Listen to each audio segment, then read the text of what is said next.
Eighth class के सारे student, ये तुम्हारा लास्ट वीडियो है अभी एग्ज़ाम से रिलेटेड। कल 12 मई को तुम्हारा साइंस का एग्ज़ाम है और ये लास्ट वीडियो है इससे रिलेटेड। तो इसमें मैं केवल तुम्हें एक पेपर सॉल्व करके बता रहा हूँ जो तुम्हारे SI ERT का जो पेपर है हमारे, वो क्या दिया है। इस पेपर के अनुसार पेपर आएगा, ये मत सोच के चलना कि ये वाला पेपर आएगा, पर इसके अकॉर्डिंग आएगा। जैसे यहाँ पे आपसे पूछी गई है कि रबी की फसल क्या है, तो आप रबी की फसल के साथ साथ जैसे खरीफ की पूछी गई तो रबी की फसल की भी चीज़ें आपको याद करनी है। जैसे कि इसमें दे रखा है कि भाई खरीफ की फसल क्या है, तो गेहूँ, मटर, चना, ये किसकी, सब के सब रबी की फसलें हैं। तो आंसर हो सकता है यहाँ से आए। तो इसका सही आंसर क्या है तुम्हारे से। ऐसे ही मलेरिया रोग वाहक क्या है मलेरिया का, तो मलेरिया का रोग वाहक क्या है, मादा एनाफिलिस मच्छर। तो इसका जो आंसर होगा वो क्या हो जाएगा, ए। अब ये जो क्वेश्चन बना है तुम्हारे, ये यही क्वेश्चन बनता है। इसके अलावा और भी जो क्वेश्चंस है वो मैंने तुम्हें वीडियो में कवर करवाए हुए हैं। संश्लेषित रेशा क्या है, तो कपास, ऊन, रेशम, ये तो हो नहीं सकते। तो ये तो तीनों क्या है, आपके प्राकृतिक रेशे हैं। तो संश्लेषित रेशे का क्या है, ओनली नायलॉन, बैन, इसमें आपके बी आंसर है। फिर है कि किसको पीट के चादर में कन्वर्ट कर सकते हैं। तो हमने पढ़ा है धातु है, धातु में अंतर। तो धातुओं को पीटा जा सकता है, तन्यता होती है उनमें, आघात वर्जन्यता। तो इसका राइट आंसर क्या हो जाएगा, चांदी, ए।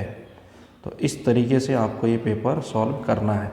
जैसे क्वेश्चन नंबर 5 है कि समाप्त होने वाला प्राकृतिक संसाधन क्या है, पेट्रोल। ये क्या है, आपके जीवाश्मी ईंधन है।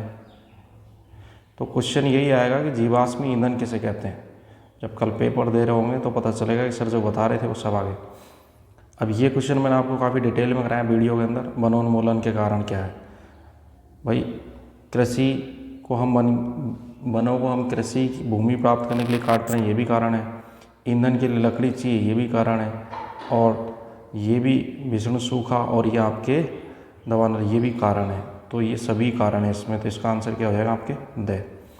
फिर आंतरिक निषेचन, तो निषेचन बाह्य और आंतरिक दोनों बताएं। अगर मादा के शरीर के अंदर है तो आंतरिक, और मादा के शरीर के बाहर है तो बाह्य निषेचन, ये दोनों बताया मैंने आपको। आंसर हो जाएगा इसमें भी है। अब संकटात्मक जंतु कौन है, भारत में कौन है, आपके बाघ है। वैसे तो ये काले हिरण वगैरह भी हैं, पर ये भारत में नहीं है लेकिन विदेशों में है। तो ये हमारे भारत के अंदर संकटात्मक जंतु है, आंसर है। अब मशीनों के अंदर ये जो बॉल बेरिंग लगाई जाती है, आपको पता है बेरिंग अपने पंखों में भी होती है, मोटरसाइकिल वगैरह।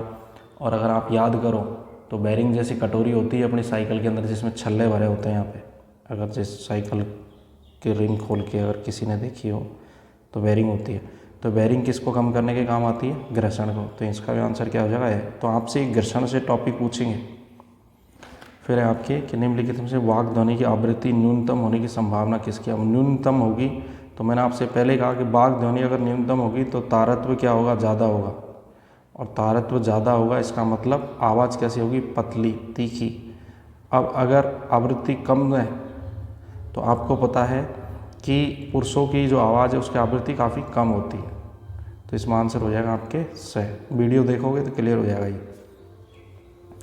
इसके बाद में है कि विद्युत का सुचालक पदार्थ है। अब आपको पता है कि लकड़ी है, प्लास्टिक है, ये सब तो क्या है, कुचालक है। सुचालक पदार्थ ओनली कौन है इसमें, लोहा, सही आंसर हो जाएगा इसका। ऐसे ही है कि जब कांच की छड़ को रेशम पर रगड़ा जाता है, ये वाला चैप्टर मैंने आपको पढ़ाया नहीं है क्योंकि अब टाइम नहीं है इसमें। मैं डायरेक्टली इसको बता रहा हूँ कि आवेश क्या है, स्थानांतरित होते हैं। तो इसमें धनावेशित हो जाएगी कौन, आपकी ये कांच की छड़। और ऋणावेशित कौन हो जाएगा, कपड़ा। भूकंप आने का कारण क्या है, पृथ्वी की प्लेटों की पट्टियों का। पृथ्वी क्या इस तरीके से अंदर प्लेटें हैं पृथ्वी के अंदर, तो प्लेटें क्या आपस में खिसक रही होती है इस तरीके से। जैसे ये प्लेट इधर गई या इधर गई, ये इधर गई, तो भूकंप आ जाता है इसके कारण। तो इसका आंसर जो इसमें हो जाएगा आपके वह, और इसका आंसर हो जाएगा सह। फिर है कि लाल ग्रह के नाम से जाने जाने वाला कौन सा है, मार्स आपके, क्योंकि मार्स गैस पाई जाती है इस पर। तो ये हो गया आपके ए। अभी देखो ग्रह वाला टॉपिक है, ये अपने आप में काफ़ी इंपॉर्टेंट है, इसमें से काफ़ी क्वेश्चन बनेंगे आपके। रुधिर में ऑक्सीजन वाहक क्षमता को कम करने वाला, कार्बन मोनोऑक्साइड व CO। क्योंकि जैसे हम अंगीठी वगैरह जला के सो जाते हैं रात में, तो उसमें क्या है, अंदर कार्बन मोनोऑक्साइड बन जाती है। उसकी वजह से क्या है, ये अंदर चले जाती है ऑक्सीजन की जगह और बस हमें क्या करती है, नुकसान पहुंचाती है। फिर आपके ये ऊपर ये सब दे रखे हैं, इनको देख के नीचे भरना है। बहुत इजी है, आराम से भर लोगे अगर वीडियो देखा होगा तो। जैसे कि फलीदार पौधों की जड़ों में, अब मैंने आपको पहले बताया कि सहजीवन जीते हैं, कौन जीते हैं आपके, राइजोबियम। तो पहला आंसर हो जाएगा आपके राइजोबियम। दूसरा है क्वेश्चन कि टाइफाइड किसके कारण होता है, तो टाइफाइड सॉल्मोनेला टाइफी के कारण होता है। और यहाँ पे आंसर दे रखा है आपके क्या, बैक्टीरिया। तो इसका आंसर हो जाएगा आपके जीवाणु, या फिर आपके जो दे रखा है वो है आपके बैक्टीरिया। फिर है थर्मोस्टेटिक प्लास्टिक का उदाहरण, तो मैंने आपको मेलामाइन और बेकेलाइट दो ही बताए थे। तो इसमें आंसर हो जाएगा आपके बेकालाइट। फिर है आपके कि धातु ऑक्सीजन से क्रिया करके, अब देखो कोई भी धातु है, धातु प्लस में ऑक्सीजन, ये मैंने आपको टीचमेंट ऐप पे जब क्लास स्टार्ट हुई थी तभी पढ़ा दिया था। तो ये क्या बनाएंगे आपके, धात्विक ऑक्साइड। तो इसका आंसर हो जाएगा आपके धात्विक ऑक्साइड। फिर है आपके कि जीवाश्मी ईंधन क्या है, तो पेट्रोल वगैरह सब क्या है आपके जीवाश्मीय ईंधन है, पेट्रोलियम पदार्थ, पेट्रोलियम पदार्थ। फिर है कि प्रवासी पक्षी किसके कारण आते हैं, मौसम के अंदर परिवर्तन से। सर्दियाँ आई और रसियन जो साइबेरियन पक्षी है वो यहाँ आ जाते हैं भारत में। फिर है कि टेडपोल लार्वा वयस्क में कम्प्लीटली बदलता है, किस क्रिया के कारण, कायांतरण के कारण। वीडियो में सारा पढ़ाया हुआ है। जूतों के तलों के घिसने का कारण क्या है, घर्षण। तो ये सारे आंसर इसके अंदर आपको मिल जाएंगे। फिर आपको दे रखा है कि अवांछनीय या अप्रिय ध्वनि को संगीत कहते हैं। गलत, संगीत ऐसा होता है जो हमारे कानों को मधुर लगे और ध्वनि उत्पन्न नहीं करे फालतू, तो ये गलत है। सजातीय आवेश एक दूसरे को आकर्षित करते हैं, सजातीय नहीं करते बेटा, सजातीय का मतलब प्लस प्लस को नहीं करेगा, प्लस माइनस को करेगा, तो ये भी गलत है, यानी ये फॉल्स है। आप ऐसे एफ लगा सकते हो इसके आगे। पृथ्वी सौर परिवार का सबसे छोटा ग्रह नहीं है, छोटा ग्रह कौन सा है, बुध, जानते हैं हम, तो ये भी क्या, फॉल्स है, ये भी गलत है। फिर है कि आंसू जल में विद्युत धारा का चालन होता है, नहीं, ये भी फॉल्स है, क्योंकि उसके अंदर कोई मिनरल्स नहीं होते, कोई आयंस नहीं होते, तो वो चालन नहीं करेगा। क्लोरोफ्लोरोकार्बन प्रदूषक गैस है, बिल्कुल सही है, क्योंकि ये क्या करती है, हमारी ओजोन परत को तोड़ रही है, तो ये प्रदूषण का काम कर रही है, तो ये सही है, ये ट्रू। लोहे में संचारित होने से जंग लगने की प्रवृत्ति होती है, बिल्कुल सही है, ये भी ट्रू है। अगर पानी वगैरह डालोगे लोहे पे तो जंग लग जाएगी। प्रोजेक्ट टाइगर बाघ संरक्षण से संबंधित है, बिल्कुल सही है, ये भी सही है। अब ये जितने क्वेश्चन हैं ये ऐसे मत सोचना कि ऐसे कैसे क्वेश्चन आपको मिलेंगे, ठीक है, लेकिन कुल मिला के इनसे आपको आइडिया हो जाएगा थोड़ा सा। फिर है आपके कि रबी की फसल के एग्जाम्पल, तो सर्दियों में जो होने वाली फसल है वो रबी की फसल है, तो यहाँ पे आप देख लो गेहूँ और चना एक साथ हम देखते हैं, तो ये हो जाएगा ए का आंसर हो जाएगा आपके, एक का आंसर हो जाएगा डी। फिर आपके एक प्रोटोजोआ देखो मलेरिया कारक है, वही आपके मादा एनाफिलिस, तो आंसर हो जाएगा इसका सेकंड का ई। तो आपको क्या करना है, जब ये क्वेश्चन अगर पेपर में करने हैं तो इनको डायरेक्ट नहीं आगे लिख देना इस तरीके से। फिर है आपके कि कपास, अब कपास क्या है, प्राकृतिक रेशा है, तो आंसर हो जाएगा ए। फिर आपके डीजल क्या है, एक मोटर का ईंधन है, हम मोटर गाड़ियों में क्या डालते हैं, डीजल, तो आंसर हो जाएगा बी। अंडाणु उत्पादन कौन करता है, अंडाशय से, तो आंसर हो जाएगा सी। इस तरीके से आंसर निकलेंगे, ऐसे मिलाओगे तो पता नहीं चलेगा किसको कहाँ लगा दिया आपने, इसलिए मिलाने की बजाय आपको क्या करना है, अगर एक कॉपी मिल रही है आपको तो उस कॉपी में रबी के आगे लिख देना है ये वाला ऑप्शन, गेहूँ और चना। प्रोटोजोआ के आगे लिख देना है मलेरिया कारक, कपास के आगे लिख देना है प्राकृतिक रेशा, डीजल के आगे लिख देना मोटर ईंधन, अंडाणु के आगे लिख देना अंडाशय। इस तरीके से मिलाने के चक्कर में रहना, गलत कर दोगे, मैंने क्लास में बताया था तुम्हें। फिर है कि मिट्टी में पोषण जो है, पोषण स्तर को बनाए रखने के लिए क्या मिलाया जाता है। देखो गाँव के अंदर हम जानते हैं कि हमारी गाय भैंस का जो गोबर होता है, गाय भैंस बकरी जिनका भी गोबर होता है उसे बेटा साइंस की भाषा में कहते हैं जैविक ईंधन, जीव जंतुओं से प्राप्त होता है, तो ये जैविक खाद होता है। ये क्या होता है, जैविक खाद। तो सबसे पहले तो ये मिलाते हैं। इसके अलावा हम क्या मिला सकते हैं, उर्वरक। इसके अलावा हम क्या मिला सकते हैं, आपके उर्वरक, जैसे कि आप क्या मिलाते हो, यूरिया, जो बाहर मार्केट से लाते हैं, CO NH2 का होल्टवाइज, ये, और खाद तो जनरली मिलता ही है। इसके अलावा और क्या डाल सकते हैं हम, जैसे हमारे चूल्हे की राख, घर में जो चूल्हा जलता है उसके अंदर जो लकड़ी जलती है उससे क्या बनती है, आपके राख बनती है, तो उस राख को भी डाल सकते हैं आप। तो ये आपको जनरल चीज़ें इसमें लिखनी है। फिर है आपके कि कैरम खेलते समय कैरम बोर्ड पे घर्षण को कम करने के लिए किसका उपयोग किया जाता है, यानी हाथ नहीं फिसले। तो आप इसका सिंपल से आंसर है क्या है आपका, पाउडर। ठीक है, या सूखी जो भी वस्तु है वो चीज़ लगा सकते हो, पर ज़्यादातर पाउडर का उपयोग करते हैं। किसी एक ध्वनि प्रदूषण का नाम बताओ। अब देखो आवाज़ जिससे ज़्यादा होती, जैसे कि लाउड स्पीकर कर सकते हो। ठीक है, फिर है विद्युत के कुचालक पदार्थ का नाम, जितने भी है प्लास्टिक या रबड़, प्लास्टिक कर सकते हो, रबड़ कर सकते हो, इसके अलावा लकड़ी कर सकते हो। ये सब क्या है, विद्युत के कुचालक, इनसे लाइट नहीं आती। अब विश्व उष्णता, मैंने आपको ये बिल्कुल अच्छे से पढ़ाया है, किसके कारण हो रहा है, विश्व उष्णता के लिए उत्तरदायी कौन है, आपके CO2 की वृद्धि। वातावरण में किसकी वृद्धि हो रही है, CO2। और क्यों हो रहा है ये, क्योंकि वनोन्मूलन हो रहा है, वन कट रहे हैं इसलिए। फिर है कि आप गर्मियों में सूती या संश्लेषित में से किसको लेना पसंद करोगे। तो हम अच्छे से जानते हैं किसको लेते हैं हम, सूती को, क्योंकि सूती क्या करता है, जैसे सपोज करो बेटा ये सूती कपड़ा है, तो एक तो क्या है इसके बीच में इस तरीके से इसकी बनावट होती है कि इसमें इस तरीके से होल पाए जाते हैं इस कपड़े में। तो ये क्या करता है, हमारे अंदर जितने भी पसीने आते हैं ये हमारे पसीने को क्या करेगा, सोखेगा। ये हमारे पसीने को क्या करेगा, सोख लेगा, सोख के एब्जॉर्ब करके, और ये क्या करेगा, वाष्पीकृत करेगा। पसीने को वाष्पीकृत का मतलब उड़ा देगा, उससे हमें क्या महसूस होगी, ठंड महसूस होगी। इसलिए हम गर्मी से बचने के लिए किस कपड़े का उपयोग करेंगे, सूती कपड़े का। ठीक है, फिर है धातु है धातु में अंतर। तो एक तरफ आपको लिख लेना है धातु, एक तरफ लिख लेना बेटा अधातु। दोनों में अगर अंतरों की बात करें तो जैसे पहला है विद्युत का या ऊष्मा का, इन दोनों का धातु तो क्या करती है, चालन करती है, जबकि ये अचालक होती है विद्युत की, नॉर्मल पूरी तरीके से, कुछ अपवाद। फिर अगर हम बात करें तो आघात वरीयता, यानी इनको पीट पीट के क्या बना सकते हो आप, चादर, इसमें नहीं बना सकते। फिर आपके है तन्यता, तन्यता में क्या है, आप इसको खींच के क्या बना सकते हो, तार, इसका नहीं बना सकते। इसके अलावा भी जैसे कि बहुत सारी चीज़ें कि इसकी अगर हम देखे जाएं तो धातुएं कैसी होती हैं आपकी, कठोर, और ये कठोर नहीं होते, मुलायम होते। फिर है कि संगमरमर के फर्श पे साबुन की बड़ी बाल्टी अगर उल्लेड़ी जाए तो क्या आप इस फर्श पे चलना आसान होगा, नहीं, क्योंकि बेटा क्या होगा कि घर्षण बल का मान क्या हो जाएगा, कम हो जाएगा। घर्षण कम होगा तो हम क्या करेंगे, फिसलने लगेंगे,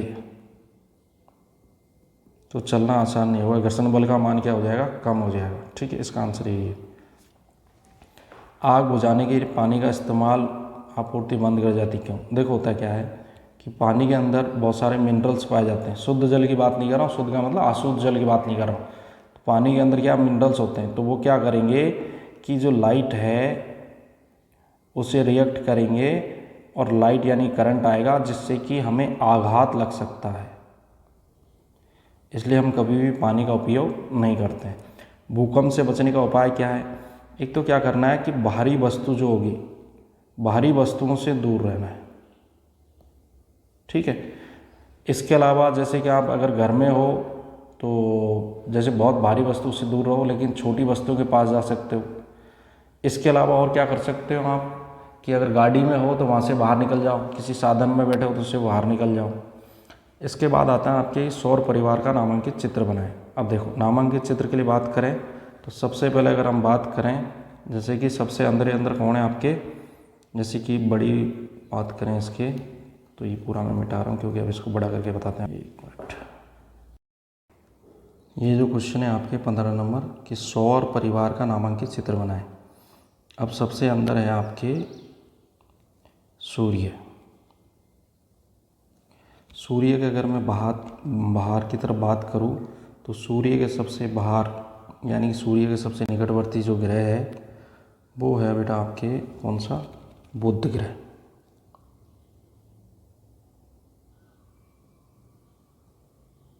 बुध याद रख लेना इस तरीके से। फिर बुध के बाहर अगर मैं बात करूँ तो इस तरीके से बुध के बाहर कौन सा आ जाएगा आपके, शुक्र। शुक्र के बाहर कौन सा आ जाएगा, पृथ्वी। और पृथ्वी के बाहर कौन सा आ जाएगा, पृथ्वी के आगे आपके मंगल बड़ा है। और मंगल के बाहर अगर देखें तो कौन सा आ जाएगा आपके, बृहस्पति। और बृहस्पति के भी बाहर अगर देखें तो कौन सा आ जाएगा, शनि। और शनि के भी बाहर अगर देखें तो आपके कौन सा आएगा, यूरेनस। और इसके भी बाहर देखें तो कौन सा आएगा आपके, नेपच्यून। तो ऐसे करके ये आपके कितने ग्रह हैं, टोटल 8 हैं। तो ये भी क्वेश्चन आ सकता है आपके, एक सौर मंडल को बनाओ, पर ऐसे नहीं आएगा, इसमें से इनकी खासियत आपसे पूछी जानी है। फिर है आपके कि एलपीजी और सीएनजी के बारे में बताओ। अब देखो सीएनजी और एलपीजी की फुल फॉर्म पूछी जा सकती है। तो सीएनजी की होती है आपके ये संप्रेषित प्राकृतिक गैस, और ये लिक्विड पेट्रोलियम गैस। ये दोनों चीज़ें, इस तरीके से क्वेश्चन नहीं आएगा ईंधन के बारे में। इनके ईंधन के बारे में ना आगे इनकी फुल फॉर्म पूछी जा सकती है। और ईंधन के बारे में पूछे तो ये क्या अधिक ऊष्मा प्रदान करते हैं, प्रदूषण होता है इनसे कम, और पूरी तरीके से जलती है। ये 3 है कि ऊष्मा का मान क्या होता है इसका, अधिक होता है बेटा, लकड़ी से अधिक जलती है। फिर प्रदूषण रहित होती है, प्रदूषण नहीं होता है इनसे। और पूर्ण दहन होता है इनका। आपके चित्र पूछा है नर जनन तंत्र का, लेकिन मैंने वीडियो में बनाया आपके मादा जनन तंत्र का। तो मैं अब भी आपसे ये कह रहा हूँ कि मादा जनन तंत्र का ही चित्र आने की पूरी संभावना है। और वैसे आपकी किस्मत है कि कौन सा चित्र आपसे पूछे। मैं यहाँ पे आपको मादा का ही बना के बता रहा हूँ जो आपसे एग्ज़ाम में पूछ सकते हैं। तो मादा जनन तंत्र जो है, इसमें मैंने आपको बताया था कि ये क्या है आपके, अंडवाहिनी।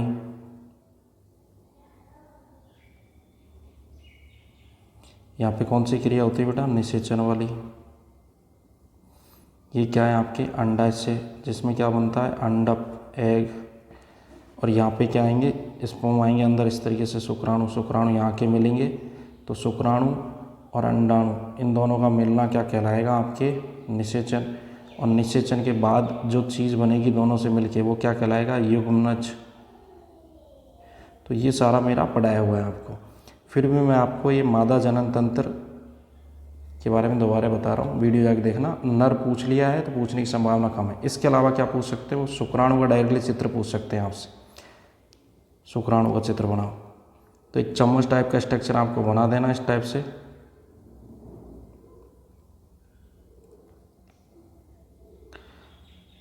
इसमें एक एक्रोसोम बना देना इस तरीके से, और इस तरीके से घुमा देना है इसको।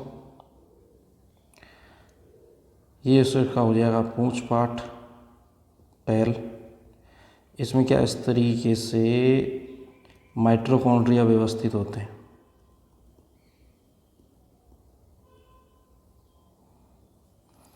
फिर यहाँ पे क्या गिरवा होती है इसकी इस तरीके से, इसको बोलते हैं गिरवा भाग। और इसको बोलते हैं बेटा सिर भाग। इसमें क्या होते हैं, इसमें होता है आपके एक्रोसोम। इस तरीके से आप एक शुक्राणु बना सकते हो। अब है आपके कि खरपतवार किसे कहते हैं और खरपतवार का नियंत्रण कैसे कर सकते हो, या सिंचाई के बारे में कोई एक क्वेश्चन। तो खरपतवार का कन्फर्म आना है। सबसे पहले तो 2,4-D, ये जब भी दिख जाए तो ये खरपतवार में आपको लिखना ही है। ये क्या है, एक रसायन है जिससे खरपतवार नष्ट होता है। खरपतवार होता क्या है कि हमारी जो मेन फसल है, फसल के साथ उगे हुए अवांछनीय पौधे, अवांछनीय पौधे जिन्हें हम निराई करके हटाते हैं। निराई के द्वारा क्या करते हैं, वो हटा देते हैं हमारे खेतों से। जैसे कि गेहूँ है। अब गेहूँ की फसल जब हमारे गर्म होती है तो बथुआ,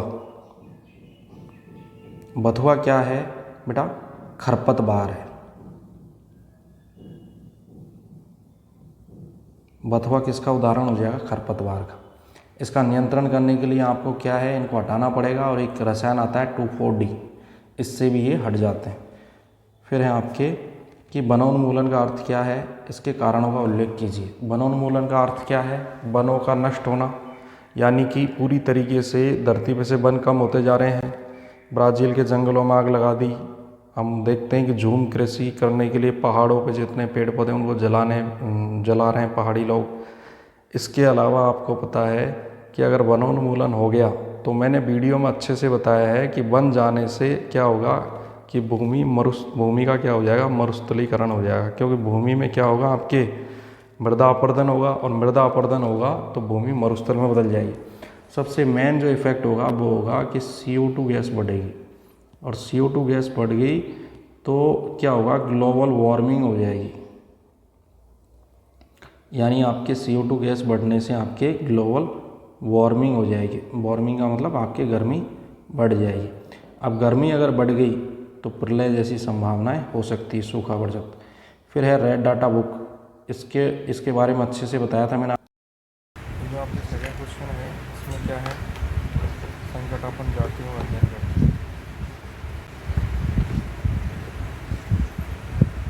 जो दो जातियों का नाम कुछ आप बता सकते हो, जैसे जंगली भैंसा है या फिर सफ़ेद हाथी है या फिर आपकी जंगली भैंसा है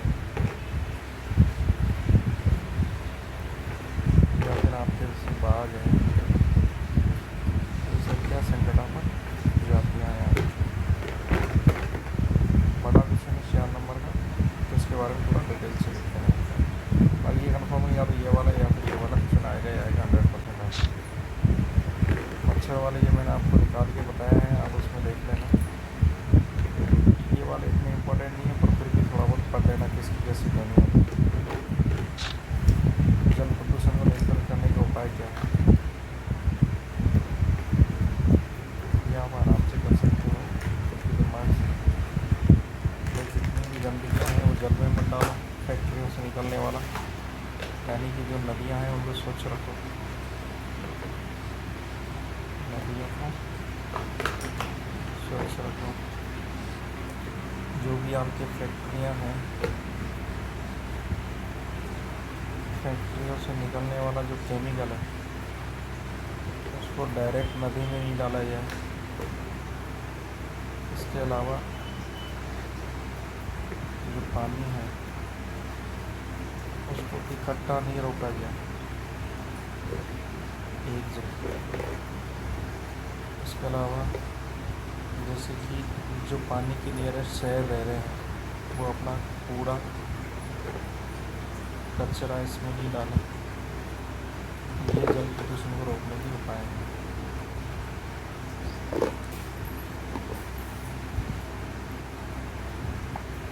फिर आपकी एक और क्वेश्चन है कि वायु प्रदूषण का असर क्या है। वायु का प्रदूषित होना, जितनी भी वायु है, और वायु प्रदूषण के हानिकारक प्रभाव क्या है हमारे ऊपर। वायु हमारी क्या काम आती है? मेनली श्वसन के लिए। अगर वायु प्रदूषित होगी तो बहुत सारे रोग हो जाएंगे। ये आपको डिटेल में लिखना है, तो ये आपके दिमाग से आपको लिखना है।